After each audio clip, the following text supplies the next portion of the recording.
મહર્ષિ નાગેન્દ્ર પાસે એક સાધક આત્મા પૂછવા આવ્યા કે પ્રભુની વાણી એને અંતરમાં કઈ રીતે ઉતારવી. ખબર નહીં, આટલા વખતથી સાંભળીએ છીએ પણ અંતરમાં એ પૂરેપૂરી ઉતરતી નથી. મહર્ષિએ કહ્યું કે ભાઈ, એક ઉદાહરણથી સમજાવું. બે જાતની વાંસળી હોય. એક વાંસળી કેવી હોય કે બનાવનાર અણઘડ હોય, એટલે એને વાંસળીને અંદરથી પૂરેપૂરી પોલી ન કરી હોય,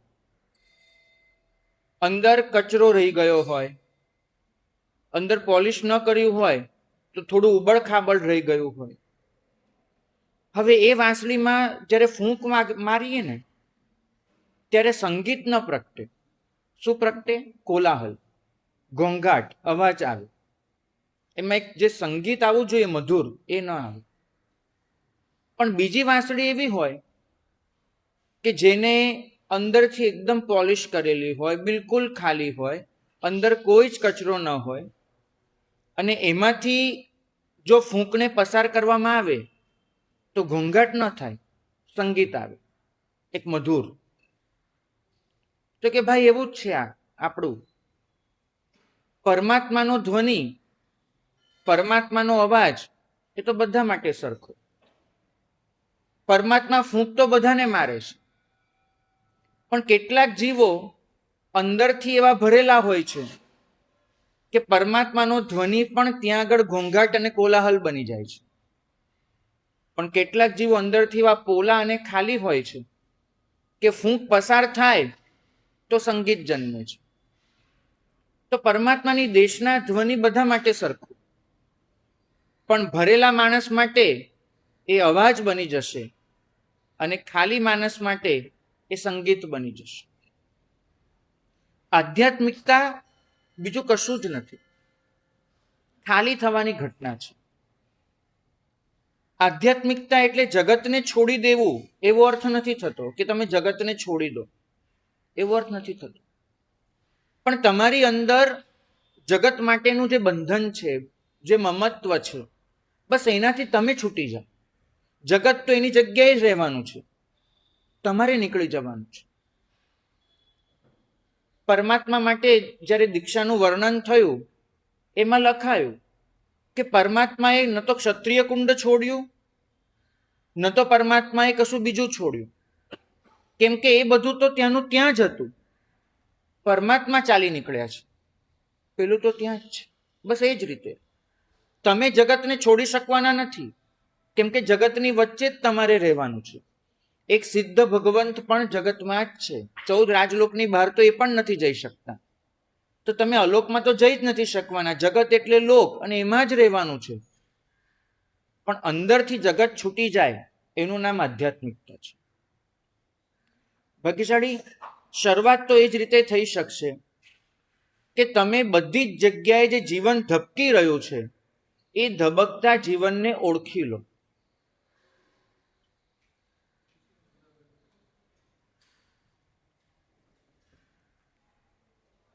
જ્યારે એક સાધક સર્વમાં જીવંતતાનું દર્શન કરે ત્યારે એની પોતાની ઉપસ્થિતિ પણ સર્વ માટે જીવનદાયી બની જાય. મને નવાઈ હંમેશા લાગી છે. એમ કહેવાય છે કે પરમાત્મા જ્યાં પણ વિચરણ કરે ને ત્યાં બધે જ પ્રકૃતિ ખીલતી જાય.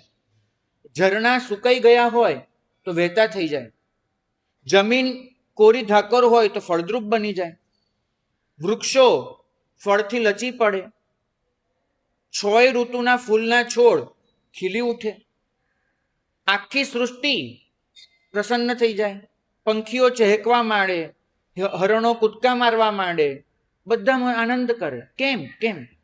એક અસ્તિત્વ એ આખરે તો શું કરી નાખે છે આ પ્રકૃતિમાં કે જેને લીધે આટલો મોટો ફરક પડી જાય છે? એક જ જવાબ જડે છે. પરમાત્મા બધી જ જગ્યાએ જીવંતતાનું દર્શન કરે છે. એમને પોતાના અસ્તિત્વને, પોતાની ઉર્જાને એવી તો જીવનદાયી બનાવી દીધી છે કે એમના સાનિધ્યમાં બધું જ ખીલી ઉઠે, ખુલી ઉઠે, ફૂલી ઉઠે, ફળી ઉઠે. બસ આ જ ચાલે છે. કેટલાક લોકો આ જીવનમાં એવા પણ મળ્યા છે, એમની પાસે જઈને બેસીએ ને, સાચે સાચ એવું લાગે. તમને લોગસ આવડે ને, એમાં છેલ્લે પેલું લખ્યું છે સાગર વર ગંભીરા. સાગરથી એ ગંભીર, પણ એ ગંભીરતા કેવી હોય? પ્રસન્ન ગંભીરતા હોય. સાગર એ આમ પ્રસન્ન હોય, ગંભીર હોય તો પણ આ લોકો તો એવા બધા ગંભીર હોય, હાસ્યની એક લકીર પણ ન જડે એમના ચહેરા પર, તમને કાંઈ જ ન મળે.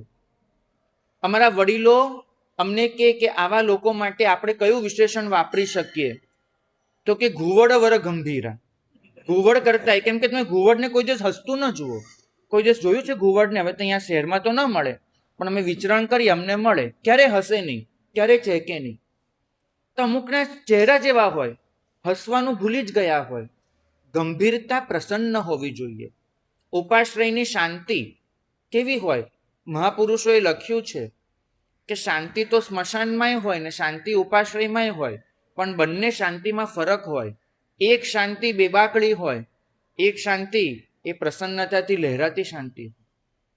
તો લોકો પણ કેટલાક એવા, એની પાસે જઈને બેસીએ, 5 મિનિટ વાત કરીએ ને, આપણે એમ થાય ઓહો, દુનિયા આખી બગડી જ ગઈ છે, કંઈ બચ્યું જ નથી આ દુનિયામાં.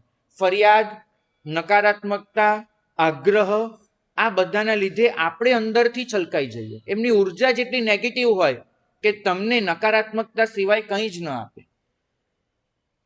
આવા લોકો માટે અમે કહીએ હંમેશા, પ્રાતઃ સ્મરણીય નહીં, મધ્યાહ્ન સ્મરણીય. જો પ્રાતઃ સ્મરણીય એટલે કેવા લોકો કે જેમના નામ તમે સવારે ઉઠીને લો, તમારો આખો દિવસ સારો જાય, શાંતિથી જીવન નીકળે, ખાય પીએ બધું. કેટલાક લોકો મધ્યાહ્ન સ્મરણીય હોય, સવારમાં નામ ન લેવાય.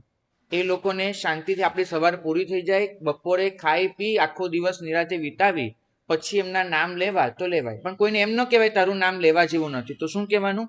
મધ્યાહ્ન સ્મરણીય. બપોર પછી આમના નામ લેવા જેવા, સવારમાં નહીં. તો ભાગ્યશાળી નકારાત્મકતા છે એ એટલી બધી વધી જાય કે પોતાના સંસર્ગમાં આવતા સૌને નકારાત્મકતા વહેંચતા જાય. એની પાસે જાઓ, એને કહો ને, આ જુઓ ને પેલું કેવું ફાટેલું લટકી રહ્યું છે, દ્રષ્ટિઓ ધ્યાન શું આપે છે?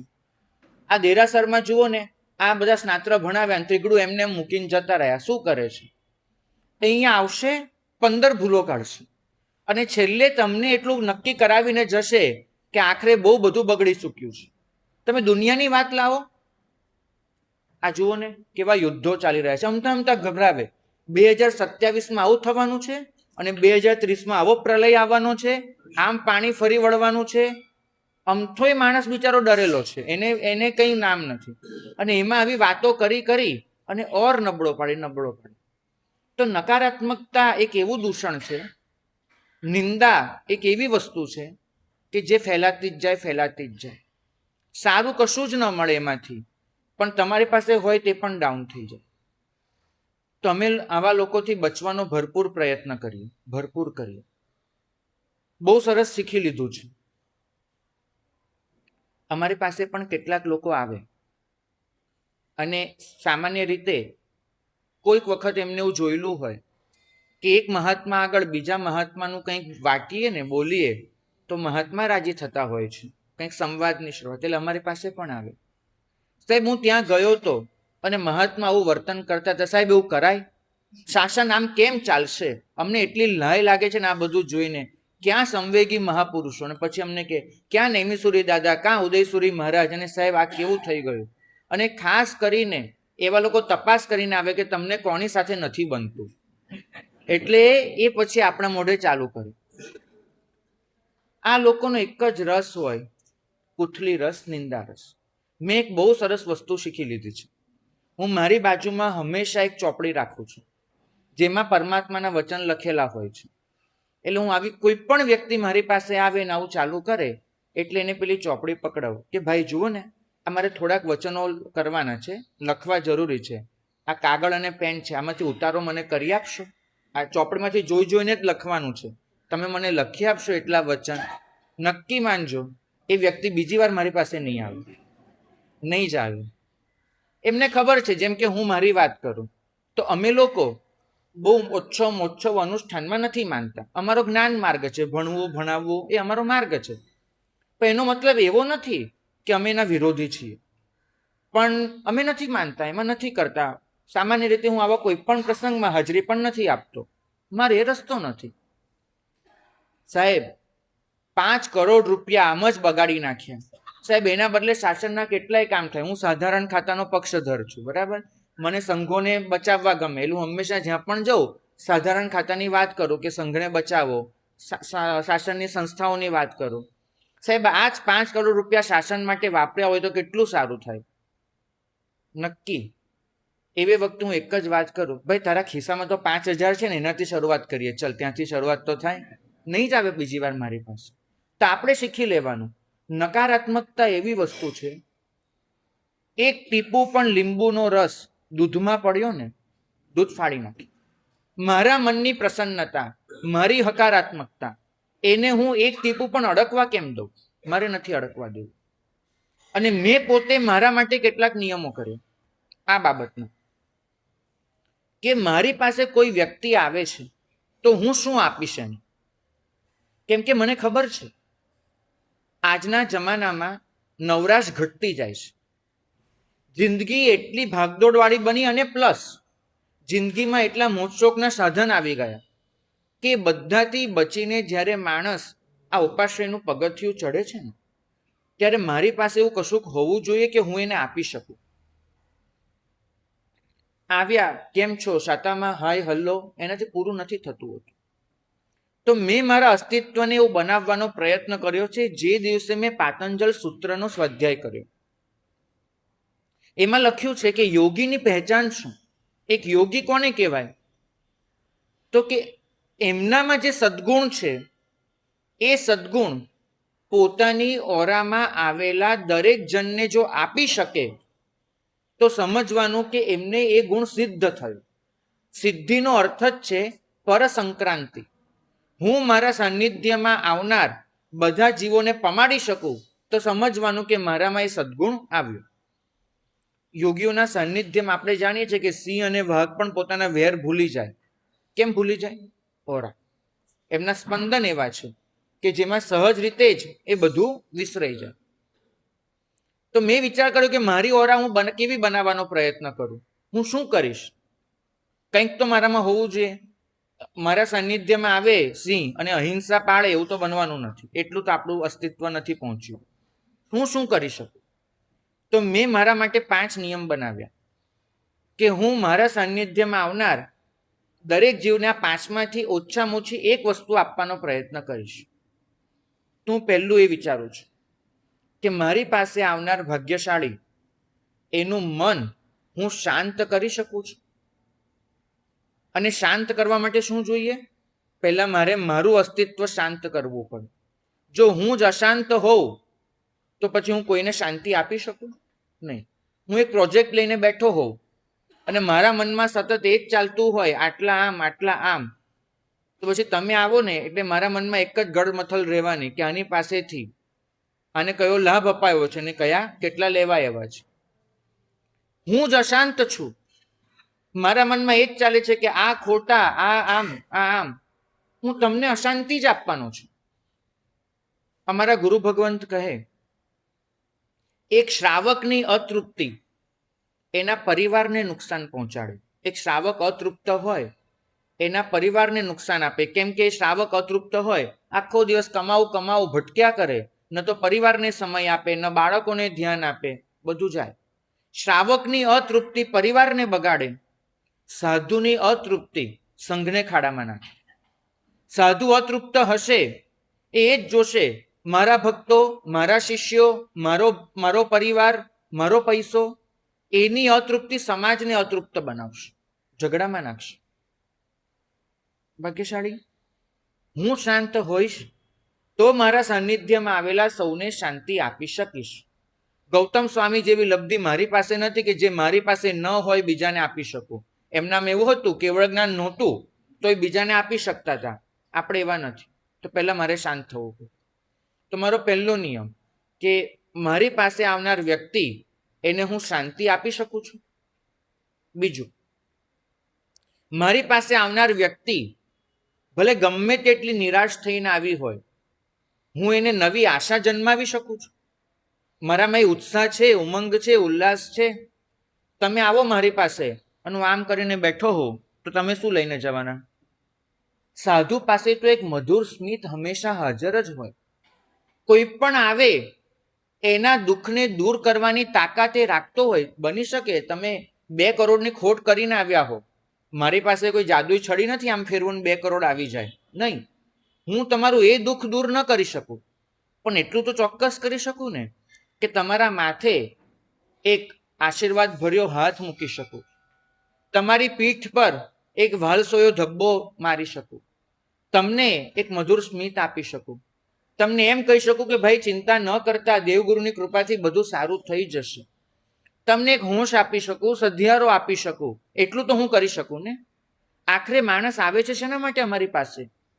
પોતાના દુઃખ દર્દને છોડવા નહીં, પણ પોતાના દુઃખ દર્દને સહી શકે એવી તાકાત મેળવવા.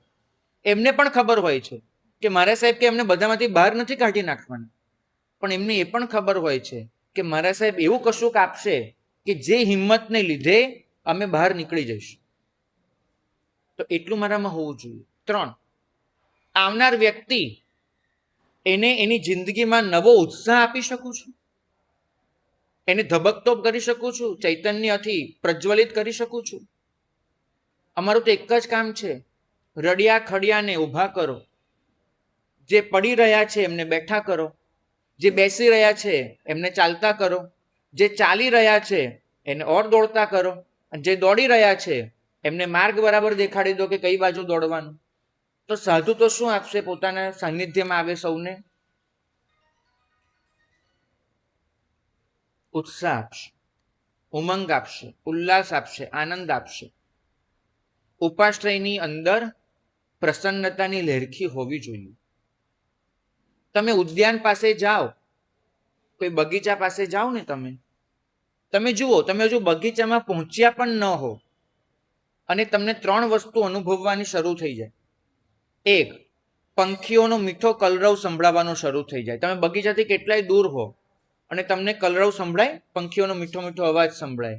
2, ધીમી પણ મીઠી મીઠી સુગંધ આવવાની શરૂ થઈ જાય, બરાબર.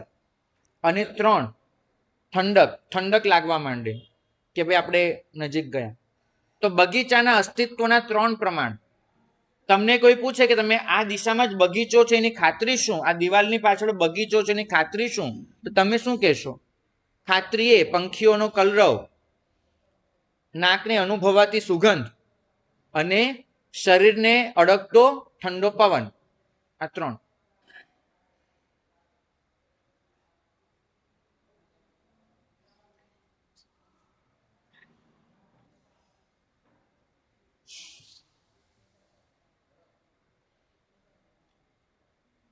તો એ જ રીતે અમારા ઉપાશ્રયની ઓળખ શું? એક ઉદ્યાનની ઓળખ હોય, અમારા ઉપાશ્રયની કેમ ન હોય? હા ભાગ્યશાળી, શું વાત છે. અનુભવાય? પાક્કી અનુભવાય? બહુ સરસ, બહુ સરસ. તમારા ઉપાશ્રયની પણ 3 ઓળખ છે. ઉપાશ્રયની નજીક આવો ને આમ, એટલે પહેલું ભાગ્યશાળીએ કહ્યું એમ શાંતિ અનુભવવા માંડે કે આપણે ક્યાંક એવી જગ્યાએ આવે કે ઠારકો વળે. તો પહેલી અમારા ઉપાશ્રયની ઓળખ શાંતિ અનુભવાવી જોઈએ. અહીંયા પેલા માઇકના ઘોંઘાટ ચાલે, જોર જોરથી વાગતા હોય, એમાં આપણે ખુદ જ એટલા અશાંત થઈ જઈએ, એમાં શાંતિ ક્યાંથી આપવાના? તો પહેલું શાંતિ. બીજું પ્રસન્નતા. અહીંના વાઇબ્સ એવા હોય ને કે તમે અહીંયા આવો, તમને થાય કંઈક તો છે અહીંયા, કંઈક આપણે પ્રસન્ન થઈ ગયા. તો બીજું પ્રસન્નતા. અને ત્રીજું તૃપ્તિ. તમને એમ થાય કે સંસારમાં તો એ જ બળ્યા જળ્યા અતૃપ્ત હતા, અહીંયા આવ્યા જાણે પાણીનો ગ્લાસ પીધો, શીતળતા મળી, તૃપ્તિ મળી. તો સાધુ 3 આપી શકે, કાં શાંતિ, કાં પ્રસન્નતા, કાં તૃપ્તિ. એના વાઇબ્સ અહીંની હવામાં હોય, એના સ્પંદનમાં હોય. અમારી મહેનત એક જ હોય છે કે અમારી વસ્તીને અમે એવી બનાવીએ કે ઉદ્યાનમાંથી કેટલાય ફૂટ દૂર હો અને છતાંય તમને જેમ અનુભવ થાય છે કે આપણી ગતિ બગીચા તરફની છે, એમ તમે ઉપાશ્રયથી કેટલાય દૂર હો પણ તમને અનુભવવા માંડે એ શાંતિ, એ પ્રસન્નતા, એ તૃપ્તિ. ભાગ્યશાળી સાધુ ઉત્સાહ આપશે. હું હંમેશા ચેક કરું કે મારી પાસે આવનાર વ્યક્તિ, એને હું ઉત્સાહ આપી શકું છું. ચોથું, એની અંદર જે શક્તિ સૂતેલી છે એ શક્તિને હું જગાડી શકું છું, એ શક્તિને બહાર લાવી શકું છું.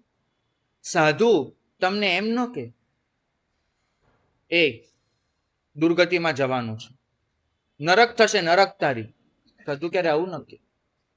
અમને ખબર છે, અમે હીરસુરી દાદા જગતગુરુ એ જ્યારે ખંભાત પધાર્યા અને ખંભાતમાં એમના વ્યાખ્યાન થયા, તો મહાકવિ ઋષભદાસ એમને હીર વિજય સુરી રાસમાં જગતગુરુના વ્યાખ્યાનની શૈલી વર્ણવી છે. કેવું કેવું એમનું વ્યાખ્યાન હતું. તો જગતગુરુ કેવું વ્યાખ્યાન આપે ખબર? અરે ભાગ્યશાળી, કેવા પુણ્ય કરીને જન્મ્યા, મનુષ્ય ભવ પામ્યા, આર્ય દેશ મળ્યો, જૈન ધર્મ મળ્યો, કેવી શ્રદ્ધા, કેવી ભક્તિ, ખરેખર બલિહારી છે તમારા પુણ્યની.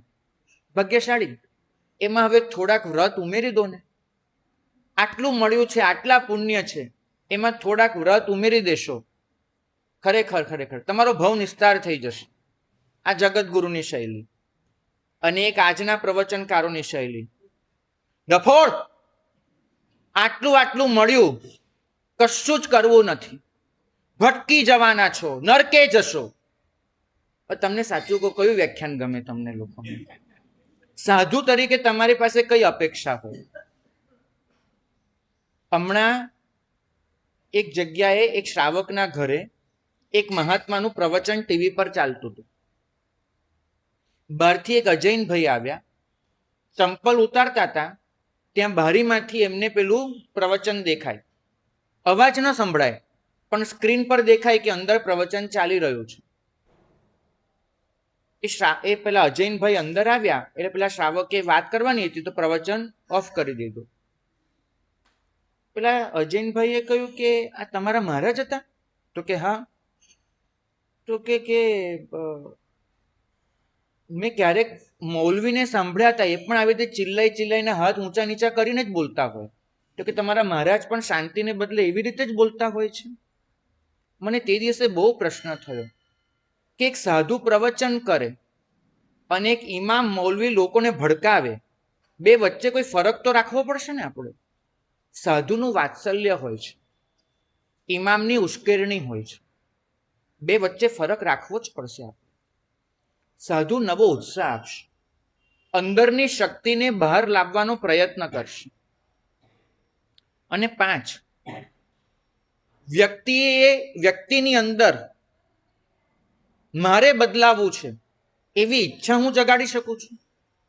કોઈને આશા આપું, ઉત્સાહ આપું, નવજીવનની વાત કરું, એની શક્તિને બહાર લાવું. પણ મારું પારમાર્થિક લક્ષ્ય એક જ છે, વ્યક્તિની અંદર એ ઈચ્છા જગાડવી કે મારે બદલાવું છે. જો ઈચ્છા જાગી ગઈ ને પછી તો એ સ્વયં ચાલી નીકળશે. ભાગ્યશાળી, આપણે આપણા અસ્તિત્વને એવું બનાવીએ કે આપણે બોલીએ કે ન બોલીએ, આપણું હોવું પોતે એક ઉપદેશ બની જાય. આપણી ઉર્જા આપણી આસપાસના જીવનને ખીલવી દે. આપણા સાનિધ્યમાં કદાચ વૃક્ષો નહીં ખીલે, પણ લોકોના અંતર જે જડ બની ગયા છે ને એ તો પાછા ચેતનવંતા થાય. જે પોતે અંદરથી ખીલશે એ જ એમના સાનિધ્યમાં જીવનને ખીલવી શકે, બીજું કાંઈ નહીં. પણ એક વસ્તુ કહું, કદાચ તમે આવો અને આમાંનું કાંઈ ન બને ને તમારા માથે નાખીને ના જતા કેમ કાંઈ થયું નહીં. કારણ એક જ છે, હમણાં એક છોકરો, 2 ભાઈઓ ગઈકાલે જ આવ્યા હતા અમારી પાસે. એકે કીધું કે ઇન્ટરનેટ પકડાતું જ નથી આ ઉપાશ્રયમાં. બહુ ચિલ્લાતો હતો કે આ કેવો ઉપાશ્રય, નેટ જ નથી પકડાતું. બીજા એનો ફોન હાથમાં લઈને ચેક કરીને કહ્યું તારું એરપ્લેન મોડ ચાલુ છે. એરોપ્લેન મોડ પર રાખ્યું હોય તો નેટ ક્યાંથી પકડાવાનું તારું? પેલા મોડ તો બંધ કરજો. તમે લોકો તમારા એરોપ્લેન મોડ ચાલુ રાખીને આવો અમારી પાસે, પછી અમારું કોઈ નેટ જ પકડાય નહીં તમારી જોડે, તો પછી એમ અમારો વાંક નહીં કાઢવાનો. મોડ તમારે બદલીને આવવું પડે. જો તમે એ રીતે ચાલુ રાખીને આવો તો અમે કાંઈ જ ન કરી શકીએ. તમારી ગ્રાહકતા પણ હોવી જોઈએ, બીજું બધું અમારી પાસે. ગ્રાહકતા તમારી, સ્વીકારવાની વસ્તુ તમારી. ભાગ્યશાળી સાચા સાધકની પરખ એના શબ્દોથી નહીં, એના સાનિધ્યથી થાય છે. શબ્દો તો ઓછીના વાંચેલા હોઈ શકે છે. શબ્દો તો ક્યાંકથી પણ ક્યાંક લીધું. અમે નોટ્સ બનાવી, અહીંયા આવતા પહેલા મેં નોટ્સનો સ્વાધ્યાય કર્યો અને તમારી આગળ બોલી ગયો, હોઈ શકે છે. શબ્દો પારકા હોય, અનુભવ પોતાનો હોવો જોઈએ. સાનિધ્ય અનુભવ આપે છે. શબ્દો નહીં તો વાણી વિલાસ છે, એ તો ગમે તેટલું સારું બોલી શકાય. અમારે ત્યાં એક પ્રસંગમાં ગયા હતા. અરે અમારી ઈચ્છા વગર અને અમારી જાણ બહાર આયોજકો રાતના સમયે મા બાપને સાચવવા જોઈએ એના એક પ્રવચનકારને બોલાઈ આવ્યા. ₹1,00,000 લે એક પ્રવચનના. કેટલા? ₹1,00,000. વિરાજભાઈ, અહીંયા 120 દિવસ અમારા પ્રવચન થશે, કંઈક નક્કી કરજો. હા ભાઈ, કેટલું હોય છે, કાંઈક તો હોવું જોઈએ. પેલો એન્કર પણ હવે 11,000 થી 36,000 નો ભાવ જૈન શાસનમાં ચાલી રહ્યો છે. અમૂલ આમાં જ અમે રહી જઈએ, આમાં જ અમે રહી જઈએ છીએ. તો ભાગ્યશાળી ₹1,00,000 લઈ આવ્યા અને એને 2.5 કલાક સુધી જે બોલ્યું છે, માને સાચવો, બાપને સાચવો, વગેરે વગેરે. બરાબર. ભાઈ ગયા. આયોજકે જેના દ્વારા એ ભાઈને બોલાવેલા, એક અજયનભાઈ હતા. એને ક્યારેક અમને મળે, એને કીધું કે જે બોલવા આવેલા ને એ ભાઈ ખુદના મા બાપને સાચવતા નથી, એનાથી અલગ રહે છે. તો વાણી વિલાસ તો કાંઈ પણ થઈ શકે છે. સાનિધ્ય તમારું એવું હોવું જોઈએ કે જે તમારી અંદર આ બધું જગાડે. બાકી છાડી કેવું થયું છે કે આજે સત્યના નામ પર આગ્રહો વિકસતા જાય છે. આ થવું જ જોઈએ, આમ જ થવું જોઈએ, આ ન જ ચાલે. આ રીતે જે બંધનો બની રહ્યા છે એને લીધે આ સમાજ ક્યાંક તૂટી રહ્યો છે, વિખરાઈ રહ્યો છે.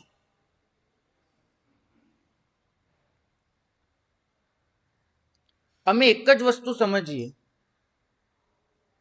એક કથા વાંચી હતી.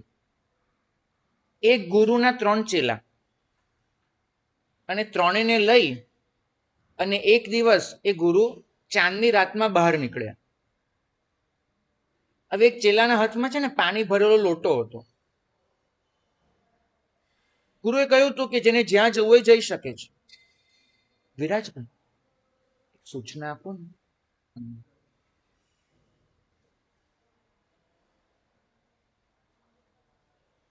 એકના હાથમાં લોટો, એક જણ ગુરુની સાથે જ રહ્યો તો સરોવરના કિનારે પહોંચ્યો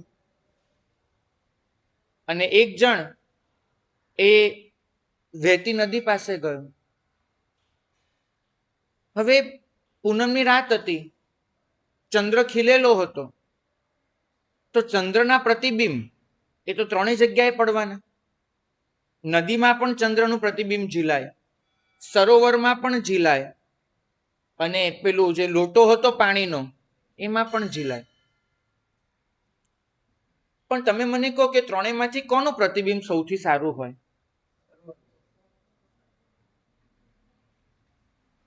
સરોવર વાળો શું કે આ કેવું શાંત પાણી છે અને એમાં જે પ્રતિબિંબ પડી રહ્યું છે કેટલું સરસ છે, મારું પ્રતિબિંબ સૌથી સરસ.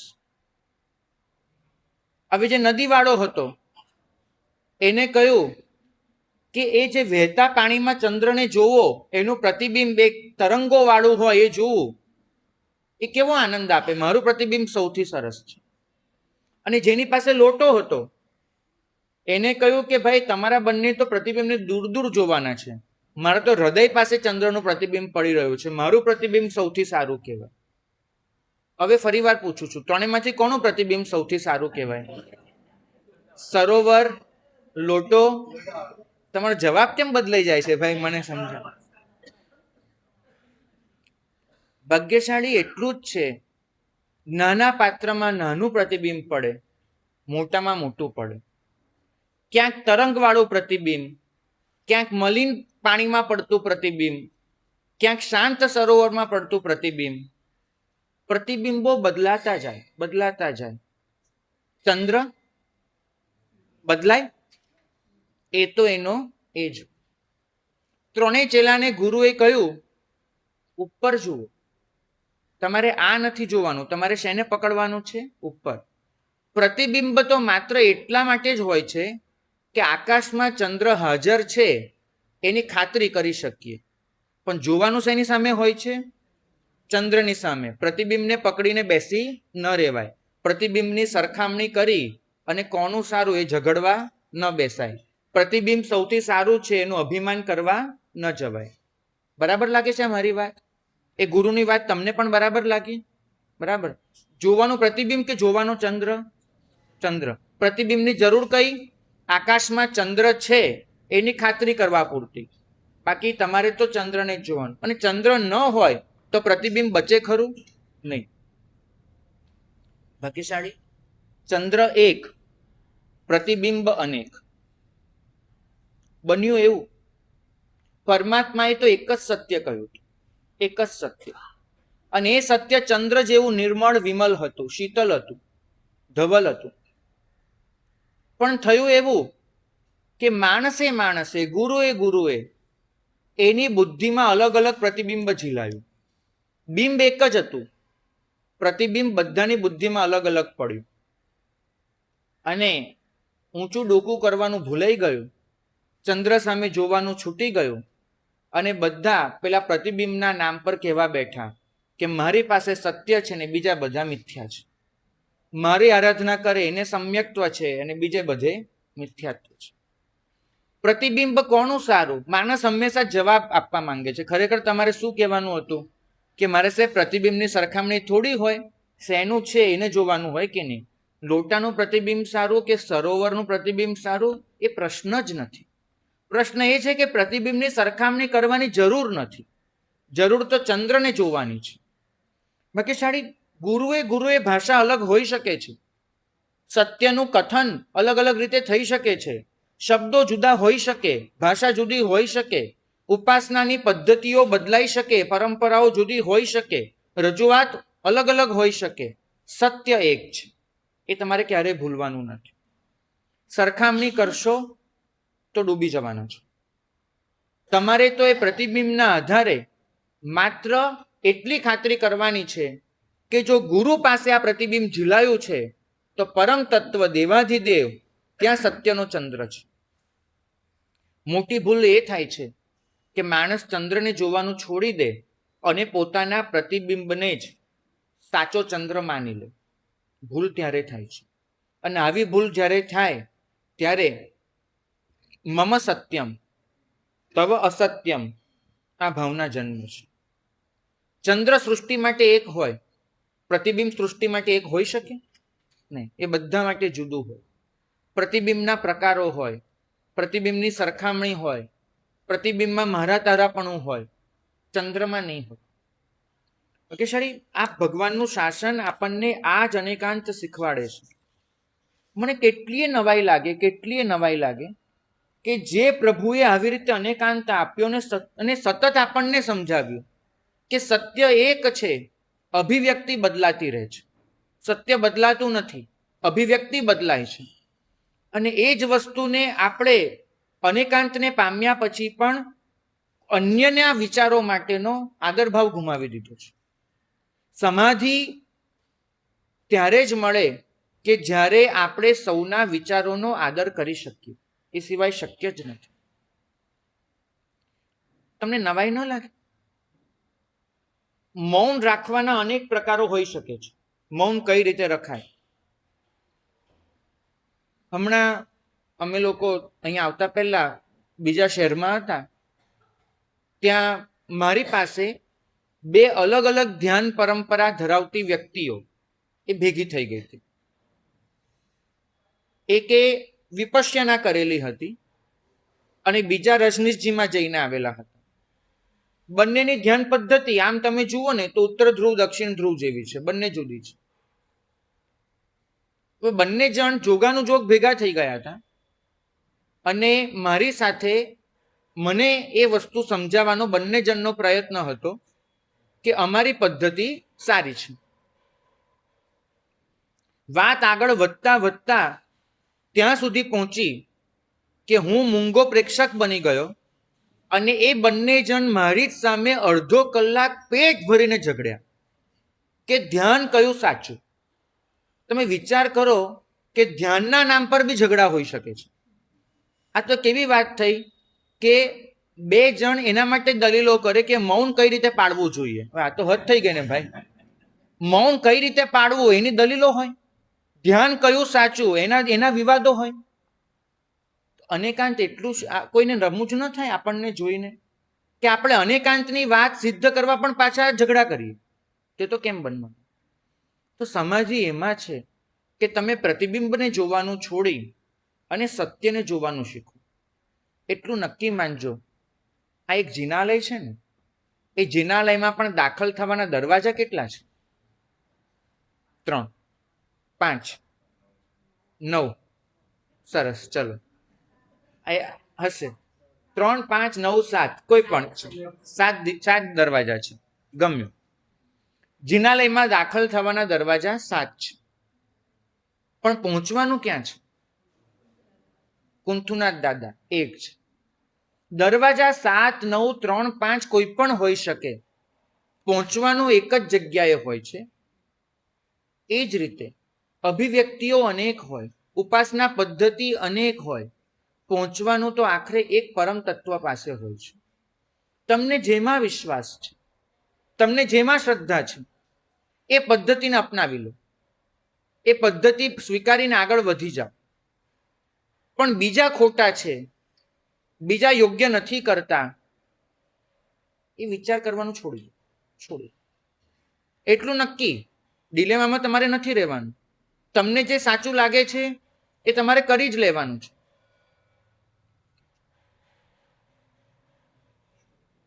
પરંતુ એટલું યાદ રાખવાનું છે કે આ બધા તો દ્વાર છે, ગર્ભગૃહ તો એક જ છે, અને ગર્ભગૃહમાં બિરાજમાન દેવાધિદેવ પણ એક જ છે. મંદિરના દ્વારના ઝઘડા ન હોય, કેમ કે ખબર હોય કે આ દ્વારમાંથી આવો કે આ દ્વારમાંથી, પહોંચવાનું ગર્ભગૃહ પાસે. બેન, એક વસ્તુ પૂછવી છે.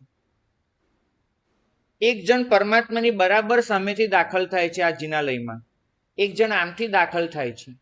કોને સાચી વિધિ કરી બેન? કોણ સાચું છે? તમે શું કહેશો? આ દરવાજામાંથી આવે કે આ દરવાજામાંથી? કોણ સાચું છે? બંને સાચા છે. મારે પરમાત્મા પાસે પહોંચવું છે એવી ભાવના લઈને દાખલ થનારો કોઈ પણ દરવાજેથી દાખલ થાય, એની સરખામણી હોય? એમાં સાચા ખોટાનો વિવાદ હોય? ન હોય. આટલું સત્ય જો તમે 15,000 સાધુને સમજાવી દો ને તો ખરેખર બહુ સારું છે. કે આખરે દરવાજા છે બધા જ. હું સોમવારે પ્રતિક્રમણ કરું કે રવિવારે કરું, વાત એ છે કે હું મારા પાપની આલોચના કરું છું કે નથી કરતો. મહત્વનું એ છે હું 18 પાપ સ્થાનક બરાબર યાદ કરું છું, મારા પશ્ચાતાપ પ્રગટે છે નહીં. અહીં તો મુપત્તિ પલેવતા મનમાં એ જ ચાલતું હોય, સૂત્ર તત્વ કરી સદ્દવું નહીં. આપણે પેલો મુપત્તિનો બોલ આવે ને, સૂત્ર તત્વ કરી સદ્દવું નહીં, રવિવારે પ્રતિક્રમણ કરનારને ખોટો ગણું. એવી રીતે જો બોલ બોલાતા હોય મનમાં, તો પછી શું થવાનું? આટલી જ વસ્તુ સમજવાની છે. દરવાજા અનેક, પહોંચવાની જગ્યા એક. જો આટલું આવી ગયું તેનો મતલબ એટલો જ થાય છે કે આપણે કેન્દ્રને પકડી લીધું. જે મનુષ્ય કેન્દ્ર સુધી પહોંચે એ માર્ગની વિવિધતાથી ઝઘડો નહીં કરે.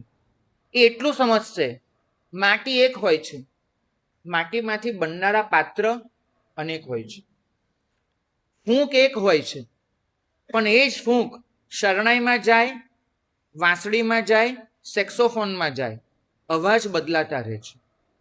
સૂર્યપ્રકાશ એક જ હોય છે, કાચ અલગ અલગ રંગમાંથી પસાર થાય, રંગ બદલાય છે. ભાગ્યશાળી દરેક ગુરુ પાસે આવેલું સત્ય તો એક જ હોય છે, પણ એ ગુરુની પોતાની ભાષા, પોતાનો સમય, પોતાનો સ્વભાવ, પોતાનું વ્યક્તિત્વ, એને લીધે એ સત્યની અભિવ્યક્તિ બદલાઈ જાય છે. સત્ય એક, પણ જ્યારે સ્વભાવ સાથે જોડાય એની અભિવ્યક્તિ બદલાઈ જાય.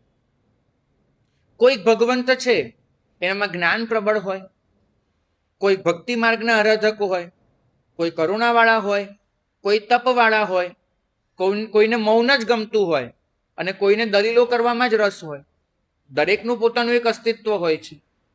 અને સામે તમે આવનાર લોકો પણ અલગ અલગ રુચિવાળા હો, તો પછી તો અલગ રુચિવાળી વ્યક્તિ અલગ રુચિવાળાને સમજાવે, સત્યની અભિવ્યક્તિ બદલાતી જ રહે, ક્યારે એક ન થાય. એટલું યાદ રાખવું પડે કે પરમ તત્વ એ સત્યનું મૂળ છે, અને આપણે તો બધા જ એમના પ્રકાશને ઝીલીને માત્ર એને પ્રગટ કરતા હોઈએ છીએ. એટલે કોઈ પણ દિવસ ગુરુના વ્યક્તિત્વનો આદર કરવો, પણ પકડવું કોને? પરમ તત્વ, પરમ સત્ય. ગુરુ માધ્યમ છે, ગુરુ સર્વસ્વ નથી. આટલું હંમેશા યાદ રાખો. ગુરુ ક્યાંક પહોંચવા માટેનો એક દરવાજો છે, પહોંચવાનું તો પરમ તત્વ સુધી છે. નહીં તો શું થશે? ગુરુ તત્વમાં તમે ભેદ પકડી બેસશો કે આ અમારા ગુરુ અને આ પારકા. આવા ભેદ તમને ત્યાં પણ મનમાં આવી જશે. અભિવ્યક્તિના દરવાજા એને તમે જો પરમાર્થ ગણી લેશો તો પછી એક એવી ચુંગાલમાં ફસાઈ જવાના છે. કેટલી વખત એવું બને છે, અમે એક જ જણ અલગ અલગ શ્રાવકને અલગ અલગ જવાબ આપીએ. બને છે એવું. એક વૈદ છે, એમની પાસે 3 દર્દી ગયા હતા. 3 મિત્રો હતા અને એમની પાસે ગયા હતા. તો એક મિત્ર દેખાડીને બહાર આવ્યો, બીજો બહાર આવ્યો, ત્રીજો બહાર આવ્યો.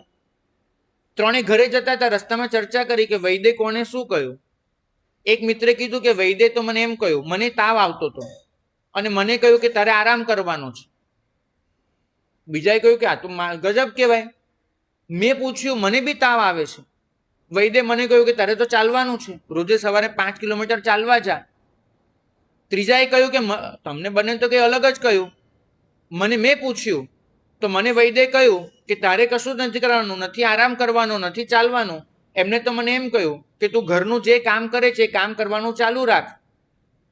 તો કે આમાં શું સમજવાનું? આ એક જ વૈદ બધાને અલગ અલગ જવાબ આપે તો બની શકે કે ન બની શકે? શરીર પ્રમાણે, રોગ પ્રમાણે ચિકિત્સા અલગ અલગ હોઈ શકે છે. એમ એક જ ગુરુ પોતાની પાસે આવનાર અલગ અલગ લોકોને અલગ અલગ માર્ગદર્શન આપી શકે. તકલીફ એ થાય કે તમને મળેલી સલાહ, તમને મળેલું માર્ગદર્શન એ તમે દુનિયાનું માર્ગદર્શન બનાવવા જાઓ. તકલીફ ત્યાંથી થાય. આ તો સારું છે, તમે કોઈ હાર્ટ એટેકમાં કોઈને આવ્યો હોય, અંદર દેખાડવા જાય, એને ડૉક્ટર મેડિસિન લખી આપે હાર્ટના કોઈ પણ પ્રોબ્લેમ માટે, બહાર આવીને બીજા 20 દર્દીને કે હવે દેખાડવાની જરૂર નથી, મારી પાસે દવાની પરચી આવી ગઈ છે, ચલો બધા દવા લઈ લઈએ, તો ચાલે ખરું? કેમ? તમારી દવા બીજાની દવા કેમ ન બને? દરેકનું રોગ અલગ. તાકડી સમજણ અહીંયા ન પડે. તમે તો દરેકને પોતાનું સત્ય આપવા જાઓ છો. મને ગુરુએ આ કહ્યું છે, બધાએ આ જ કરવાનું. એવું બની શકે? નહીં બને. ગુરુ તમારા સ્વભાવ પ્રમાણે તમને દવા આપે છે, તમને માર્ગદર્શન આપે છે. તમારું માર્ગદર્શન બીજાનું કેવી રીતે બને? અહીં તો અમારી પાસે આલોચનામાં આવું થવા માંડ્યું છે. બેન આલોચના લેવા આવ્યા કે સાહેબ સામાયિક કરવા બેઠી હતી, 48 મિનિટ પૂરી નહોતી થઈ અને એવી શંકા થઈ કે મારે અડધેથી સામાયિક પાડીને જવું પડ્યું. સાહેબ એની આલોચના. હજુ હું જવાબ આપું એ પહેલા બેને કહ્યું, અરે બેન મારા સાહેબને શું પૂછો, મને આવું થયું હતું ને, મારા સાહેબે 2 સામાયિક કરવાનું કહ્યું હતું, ચલો આપણે 2 સામાયિક કરી લઈએ. હવે આલોચનાનો હક તો અમારી પાસે રહેવા દો કમસે કમ. તમે તો તમારી આલોચના બીજાની બનાવવી છે, તમારું સત્ય બીજાનું બનાવવું છે, તો અમારી જરૂર શી રહેશે? ભાગ્યશાળી. દરેક વ્યક્તિ પ્રમાણે જવાબો બદલાય છે, દરેક વ્યક્તિ પ્રમાણે પ્રસ્તુતિ બદલાય છે. તમે લોકો એટલું જ સમજ્યા છો કે બધું એક સરખું જ હોય, એક સમાન હોય, એવું નથી હોતું. એક જ સરોવરના કિનારે તમે 4 જણને લઈ જાઓ. એક કવિ છે, એક ચિત્રકાર છે, એક સંગીતકાર છે, એક નૃત્યકાર છે. 4 જણને તમે સરોવરના કિનારે ઊભા રાખો. તમે કવિ કહેશો ને, એ સરોવરને જોઈને એક કવિતા લખી નાખશે, આ કેવું છે, બરાબર? તમે ચિત્રકારને કહેશો, તે સરોવરને જોઈને એક ચિત્ર દોરી લેશે. તમે સંગીતકારને કહેશો, એ કહેશે કે આ સરોવરને જોઉં છું ને, મને એક અદ્ભુત રાગ સૂઝે છે, તો વીણા લઈને બેસી જશે. એક નૃત્યકારને તમે કહેશો, એ સરોવરને જોઈને ખુદ હિલોળા લેતો હોય એવું નૃત્ય ચાલુ કરી દેશે. હવે 4માંથી કોણ સાચું? બધા જ સાચું. દરેક પાસે જે કલા છે એ કલાની અભિવ્યક્તિ કરે છે સરોવરને જોઈને. કવિ કવિતા રચે છે, સંગીતકાર સંગીત વગાડે, નૃત્યકાર નૃત્ય કરે, ચિત્રકાર ચિત્ર દોરે, ચારે સાચા છે. તો એ જ રીતે દરેક જણ પરમ સત્યને પામે છે, પણ એનો આનંદ વ્યક્ત કરવાની રીત જુદી જુદી હોય. કોઈ દેરાસરમાં બેસીને 5 સ્તવન ગાય, તો કોઈ વળી માળા પકડે, કોઈક પેન પેન્સિલ લઈને બેસી જાય, તો કોઈક વળી મુપત્તી લઈને વ્યાખ્યાન ચાલુ કરી દે. દરેકને એક જ થાય કે અમે પરમ સત્યને પામ્યા, મારે એને વ્યક્ત કરવું છે. તો વ્યક્ત કરવાની રીત અલગ અલગ. તમે તેમાં શું કહેવા જાઓ? હવે આ જુઓ ને, આ કેવું, આપણે ખબર છે પેલા મહાત્મા આવ્યા હતા ને ગયા વર્ષે,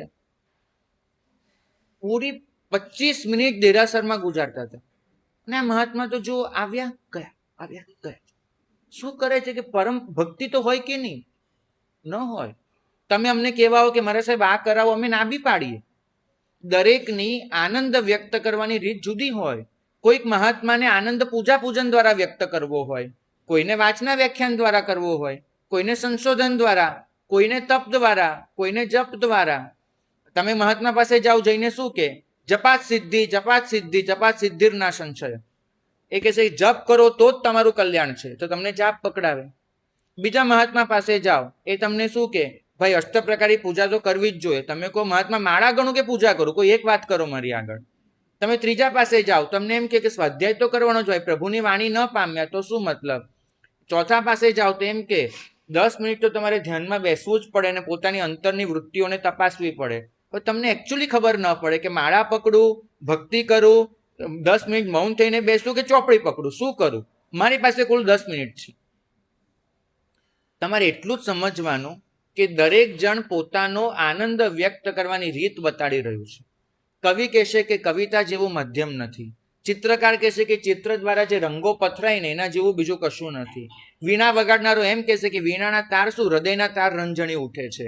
અને નૃત્યકાર એમ કહેશે કે હું તો મારા અસ્તિત્વને જ ખોઈ નાખું છું નૃત્ય કરતા કરતા. તમે ચારમાંથી એક કામ કરી શકો, વીણા વગાડી શકો, નાચી શકો, કવિતા લખી શકો કે ચિત્ર દોરી શકો, ચારે ભેગા ન કરાય. તમે શું કરો છો? બહુ ખીચડમ પટ્ટી કરી નાખો છો. જેનું જેનું જે સાંભળ્યું બધું એક સાથે ભેગું કરવા જાઓ, ન ચાલે. એટલે ક્યાંયના નથી રહેતા. તમારે સમજવાનું કે એક જ સરોવર, એ સરોવરનો આનંદ, એને વ્યક્ત કરવાની રીત આટલી બધી હોઈ શકે છે, તો એક જ પરમ સત્ય, એને પામ્યાનો આનંદ તો કેટલો વધારે હોય. એક સરોવરને જોવા કરતા તો અનંત ગણો. અને એ પામ્યા પછી એનો આનંદ વ્યક્ત કરવાની રીત અનેક હોઈ શકે છે, અનેક. દરેકને એમ થાય કે હું જે રીતે પામ્યો એ રીતે તમારે પામવાનું. હમણાં અમારે સ્નેહ મિલન હતું ને, એમાં એક બહુ સરસ પ્રશ્ન આવ્યો હતો. તમે શત્રુંજયનું સ્તવન બોલો, એમાં તમને એવું આવશે, જે સઘળા તીર્થ કર્યા યાત્રા ફળ કહીએ, તેહતી એ ગિરી ભેટતા સત ઘણું ફળ લઈએ. હવે આ સમીકરણ તો બહુ મને સમજાઈ ગયું. જો એને હું ગણિતનો સ્ટુડન્ટ હતો એટલે એ રીતે વાત કરું કે મને સમજાયું, એક્સ એટલે કે બધા તીર્થો ગુણ્યા 100 ઇઝ ઇક્વલ ટુ શત્રુંજયની યાત્રા. મેં તો એક સમીકરણ બનાવીને મૂકી દીધું. બરાબર છે ને? સમીકરણ x multiply 100 is equal to Shatrunjay થઈ ગયું.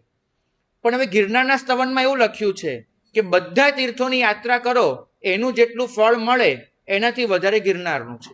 અને સેમ વસ્તુ સમેત શિખરના સ્તવનમાં છે અને સેમ વસ્તુ આબુમાં છે. કદાચ હું બીજા સ્તવન વાંચું તો એ તીર્થોમાં જડી જાય. હવે મને ગણિતની રીતે આ તમે લખી આપો કે એક્સ ગુણ્યા ગિરનાર શત્રુંજય. કોઈને આવડે છે આ સમીકરણો કેવી રીતે બેસાડશો? બધા તીર્થો બરાબર શત્રુંજય, પણ બધા તીર્થો બરાબર ગિરનાર. એનો મતલબ એટલો જ સમજાય, ગિરનારની યાત્રા કરે ત્યારે જે આનંદ આવ્યો તેને એમ લાગે બીજા બધા તીર્થો એક તરફ, ગિરનાર એક તરફ. અને શત્રુંજય વખતે જે આનંદ આવ્યો તેવું લખ્યું. કોઈકને વળી સમેત શિખર વખતે આવ્યો, કોઈકને આબુ વખતે આવ્યો. આ 4 તીર્થોમાં કોણ નાનું કોણ મોટું? સરખામણી કેવી રીતે કરશું? બધા ઉત્તમ ના કહેવાય. તમને જે ઉત્તમ લાગ્યું એ તમારા માટે ઉત્તમ, બધામાં નહીં પડતા. તો ભાગ્યશાળી આ જ વસ્તુ છે. ગણિતના દાખલાથી આ બધું માપવા ન જવાય. જેને જેમાં આનંદ આવે એ એની આરાધના. જેને જે રીતે સાધના માર્ગમાં આગળ વધી શકાય એ એની સાધના.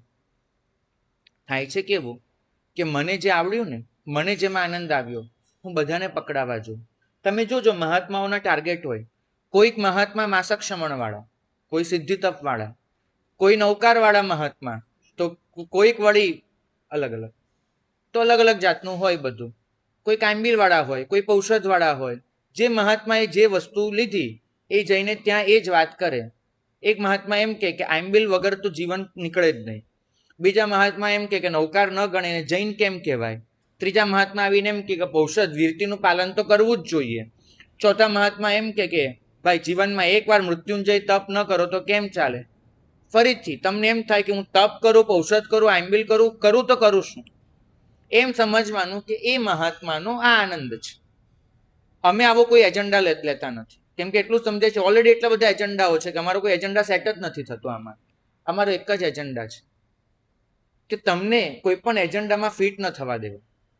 તમને એટલું કહેવું કે તમારું અસ્તિત્વ જેના માટે છે બસ એને પકડ્યું. તમને અંદરથી જેમાં આનંદ આવે છે એ સાધના માર્ગે આગળ વધી જાઓ. તમને લાગે છે કે મારા રાગ દ્વેષ આ માર્ગે છૂટે છે, બસ એ માર્ગે ચાલી નીકળો. તમને એમ લાગે છે કે મારો અંતરાત્મા ખરેખર આ બાબતમાં પ્રસન્નતા અનુભવે છે, બસ એની પ્રસન્નતા અનુભવી લો. ક્યાંય બંધાવો નહીં, ક્યાંય જકડાવો નહીં, ક્યાંય જડ અને આગ્રહી બનો નહીં. એટલું સમજજો કે આ ધર્મ તો નકરી સંવેદનાનો ધર્મ છે.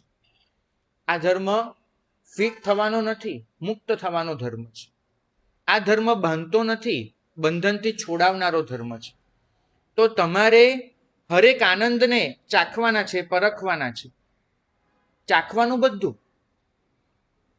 અમારા ઘરે મહેમાન આવતા હતા તો મને એક કામ બહુ ગમતું હતું, મહેમાન માટે મીઠાઈ ખરીદવા જવાનું. મને બહુ ગમે. હા ભાઈ, બહુ સરસ. કોઈ મારી જેમ ગયું લાગે છે. બરાબર. તો શું કરીએ અમે લોકો, હું જાઉં આમ પેલી શોકેશમાં મૂકેલી હોય ને, પેલું કાચનું એક શોકેશ હોય, એની અંદર બધી મીઠાઈઓ મૂકેલી હોય. આપણને બધું જ બટકું બટકું ચાખવા મળે. પણ બારે બાર ખરીદી લેવાની હોય. ખરીદવાની કઈ હોય? જે ગમે તે એક. એવી જ રીતે સુખડી બધાની ચાખવાની. જે મહાત્મા આવ્યા, નૌકારવાળા આવ્યા, પૌષધવાળા આવ્યા, આંબીલવાળા આવ્યા, આ આવ્યા, તે આવ્યા, સુખડી બધાની ચાખવાની. ધ્યાનની વાત કરે તે બી સાંભળવાની, થોડી થોડી, પણ બહુ નહીં. સુખડી બધાની ચાખવાની. પણ પછી કરવાનું શું? હા, તમને જે મીઠાઈ ભાવી એ પેક કરાવીને લઈ આવવાની. કારણ કે નક્કી કોને કરવાનું છે? પોતાના આત્માનું પોતે.